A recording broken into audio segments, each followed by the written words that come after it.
Hello, നിങ്ങളൊരു spoken English learning beginner ആണെന്നുണ്ടെങ്കിൽ ഈ വീഡിയോ തീർച്ചയായും നിങ്ങൾക്ക് യൂസ്ഫുൾ ആയിരിക്കും. ചാനൽ സബ്സ്ക്രൈബ് ചെയ്തിട്ട് കണ്ടു തുടങ്ങിക്കോളൂ.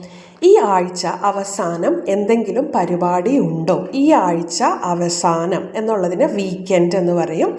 എന്തെങ്കിലും പരിപാടി, എനി പ്ലാൻസ് ഉണ്ടോ? Do you have any plans for the weekend?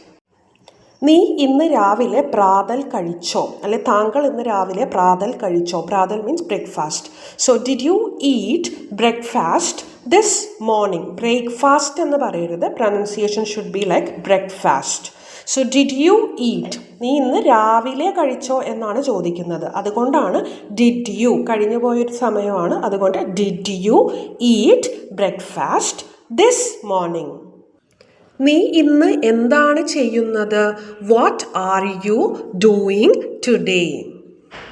നീ എവിടെ പോവുകയാണ്? Where are you going? എവിടെ എന്നുള്ളതിന് വെയർ. ആർ യു, നീ. Where are you going? നോക്കൂ, ഈ 1 മിനിറ്റ് വീഡിയോയിലൂടെ തന്നെ നിങ്ങൾ എത്ര കാര്യങ്ങളാണ് ഒരു ഡേ ടു ഡേ ലൈഫിൽ ഉപയോഗിക്കേണ്ട ഇംഗ്ലീഷ് സ്റ്റേറ്റ്മെൻറ്റ്സ് പഠിച്ചത്.